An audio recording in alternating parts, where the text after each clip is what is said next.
Hello everybody, welcome to the table. Today we are taking a look at a brand new CRKT for 2022. This is the CRKT Curfew. So I picked up a few new CRKTs once they were announced this year, and the Curfew just so happened to be my very first choice. So I really like the look of this design. It looks very classy with the bolsters and the white handle. And as we get started, I'm going to pull out the CRKT Ritual as well. This model came out last year, and since I will be making a few comparisons between these two knives, I think I should have it on the table. Different designers for both of these knives, but I am seeing some similar features that are probably ways that CRKT itself influenced the design of these two knives. So the Curfew here is a Russ Kommer design. We have a knife that is 7.3 inches in overall length with a 3.1 inch blade. The action of this blade, this is an assisted opener. So the blade itself runs on bearings, but recently CRKT has been pairing up knives with these two different opening technologies. And I know both camps have their fans. Some people hate assisted opening, but I can really only guess that CRKT is looking at the market and what is actually selling and making decisions based off of that. But just as I expected, the action here on the Curfew is smoothed open, and the spring tension seems to work just fine to jettison this blade right out of the handle. It feels very much like the Ritual here. Both knives are smooth and fast, but they are assisted nonetheless. So what I might hope to do is to see if there is a detent on the Curfew, because if there's a detent hole on the blade, it could likely be de-assisted. I'm not going to hold out hopes for this, as when I took apart the Ritual when I first got it, it had no detent on the blade. So without that spring in the handle, the blade just kind of flops right on out. You know, what's scaring me though is taking a closer look at the pivot here. Both sides of the pivot have Torx heads, so I am really hoping that CRKT did not make this a spinning pivot. I really hope one side is captured or it has a D-shaped pivot. Otherwise, taking this thing apart is not going to be fun at all. I like the action on the blade though. The opening is easy enough, and if you are a fan of assisted knives, you're going to enjoy this. It's really nice, it's really snappy. There is a little bit of tension needed to close the blade, but it's not too bad, especially one-handed. Overall, the travel of the knife, it's smooth. It's very, very nice action on this blade. But still though, let's take a closer look at the blade itself. It has a satin finish, which I generally like. I mean, it looks really good, but I know that a satin finish generally is going to be a fingerprint magnet. So I have been coming to like stonewash finishes more and more recently for that reason alone. Looking at the top of the spine here, we have some jimping on the spine of the blade, and it doesn't carry over to the back of the frame, unfortunately, but I do appreciate that we have any jimping at all in the first place. It feels really good in hand with it. Here on the show side of the blade, let's take a closer look at it.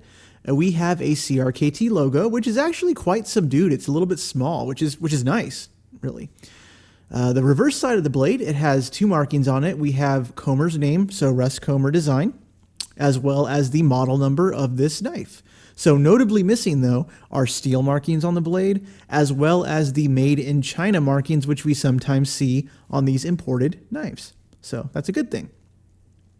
The blade itself, it is nice and sharp, so it's just like I would expect a brand new knife to be out of the box. So it slices through paper effortlessly, and it's better when it's brand new, you know. But this is what my experience is. So let's check out the lockup on the blade while we're at it. So as you can see, the lock seats fully on the blade, and it's nice and early, so everything looks good there. And while we're in the general area, let's take a look at the centering of the blade. So the centering looks excellent.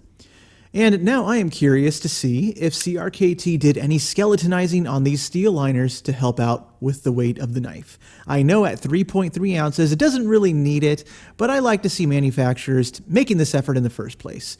And looking inside there, it is a big no. There's no skeletonizing on this knife, but I can see a small glob of grease in the handle, which if you didn't know, spring-assisted knives often are going to become greased up from the factory. Otherwise, the spring inside the handle can potentially rattle around when the blade is open. You know, Kershaw speed-safe knives, older ones especially, are historically guilty of this, and there's really no effect on function. It's really just a cosmetic sound, a cosmetic thing, but people don't like their tools rattling around, and that putting the grease in the handle helps out with that. But before we move on, let's chat about the steel. So the blade steel of this knife is 8CR13 MOV. So for the price this knife sells at around the $65 mark, that's going to make this knife a hard pass for many users. At least here in the Ritual, this knife here got 12C27 Sandvik steel, which is a bit of a step up. And I think this is really going to be the biggest complaint for CRKT's 2022 models that are releasing as we speak. Too many of them rely on 8CR13 and the German steel, the 1.4116, for the prices that they're asking. A few of their models have D2 again, which is fine, but there is so much competition right now from competing brands. Super budget steels like 8CR, like the 1.411, they need to go away pretty soon because Civivi, Kaiser, QSP, many others, they are offering knives at the same price with N690, with 154 CM, with VG10 for the very same prices. It really deflates the interest that some people are going to have in CRKT when they're looking at the blade steel. But what CRKT does have, they have a great stable of knife designers that for me are keeping me interested in their products. And that's their biggest strength. They have Russ Kommer here, they have Ken Onion, they have some of the biggest names in the industry designing for them. And I think that's keeping them alive at this point. But okay, so let's get slightly back on topic.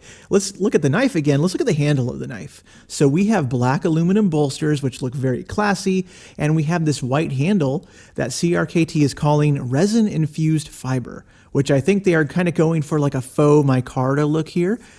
These look to be the same material that we have on the Ritual. So look at them side by side. You can definitely see a family resemblance there. And I believe I have seen people online RIT dye these white scales. So I'm kind of considering going that route to add some color to the knife. I think it would kind of make it look, unique and neat. So I'm thinking about it. But the transitions on the scales between the bolsters and the scales, they're not really smooth. It's not really a smooth step. There's a definite step down as you run your finger along it. So not really out of line for a production knife, but still I'd like to see better. It is what it is. And taking a look at the pocket clip, this is a single position pocket clip, very polished. It is a deep carry option, and it works really well since the scales are so smooth, it just slides right in and out of pocket. So, as long as this is your preferred position, which is tip up, right-hand side carry, you should be more than happy here. So looking at the pocket clip on the Ritual, again, there's the resemblance. You can see how similar they look, polished clips on white scales, very similar. But overall in hand, the knife here, the Curfew, it feels good. The size is right for me. But to make some size comparisons, let's take out some Spyderco knives that you might be familiar with to give you kind of a frame of reference. So we are going to check out 3 knives today. Let's take a look at the Spyderco Dragonfly, the Spyderco Delica, and the Spyderco Endura. So let's see where the Curfew fits between these 3 knives.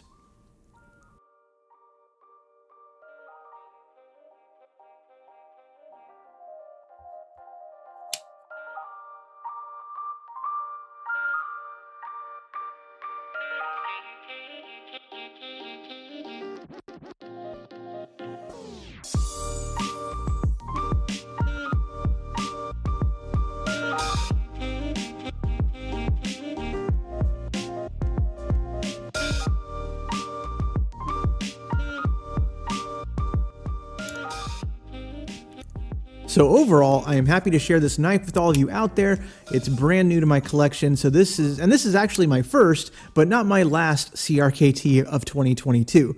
So I do have my eyes on a few more. So stay tuned to the channel if you want to see any of the new CRKT offerings that are of interest. A few will be passing through and being on my table. But let me know what you think about the Curfew. I love the design. Do you love it? Or is the CRKT just kind of turning you off with their style choices, with their material choices? Let me know in the comments below. Love reading what you have to think. Have a nice day, everybody. Bye-bye.